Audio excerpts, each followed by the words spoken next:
This is a complete victory for South Australia.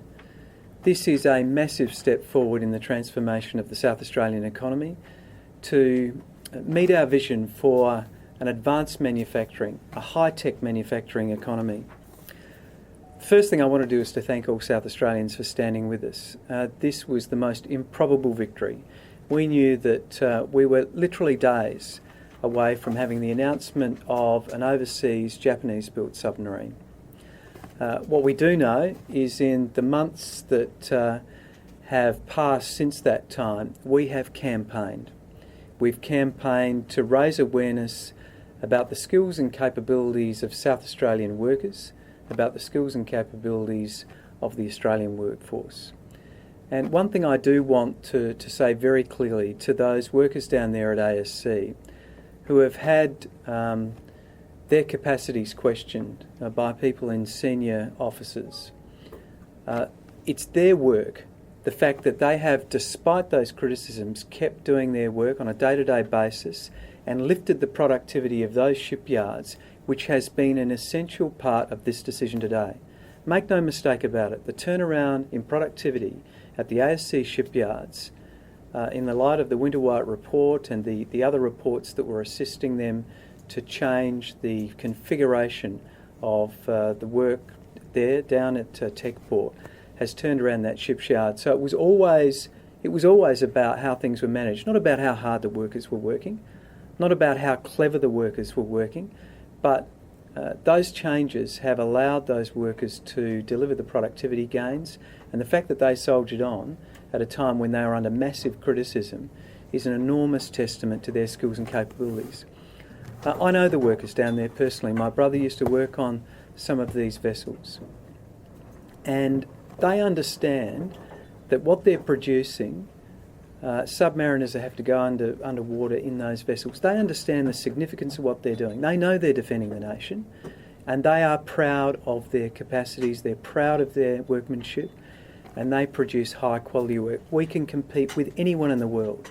So first and foremost, my thanks go to the ASC workers down there at Osborne who have done a fantastic job. And without them, we would not be standing here today celebrating this victory.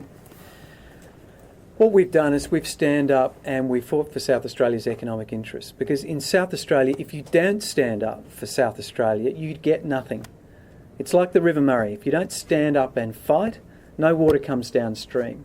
If you don't stand up and fight for South Australia's economic interests, we don't get what we need here. I remember speaking to an unnamed Premier of a small state who once heard quite a famous speech given at a business SA dinner recently where the basic thesis was government should just get out of the way. And she gave an aside to me and said, well, you know what happens when governments get out of the way in small economies? Nothing. And that's what would have happened here in South Australia if we didn't stand up and seek to work with this community to bring it together to campaign. Just like we did with the River Murray, we joined together and we fought. We fought to protect workers when their skills were under attack, and we won. We fought for 12 submarines when there was talk of 8, and we won. And critically, we fought for a local build when we were on the verge of getting an overseas build, and we won. Now, all of those things are so crucial because what they build collectively is an industry, not just a series of projects. An industry which has an ongoing future, which builds careers, not just jobs. An industry, not projects, careers, not just jobs. An advanced manufacturing future for our state that other companies and businesses around the world and around Australia can come here and invest in because they have the certain knowledge that this is going to go on for decades to come. We welcome the commitment for the use of Australian steel. That's a fantastic commitment that will underpin our efforts to fight to save Arium. DCNS may have won this contract, but South Australia is the winner today.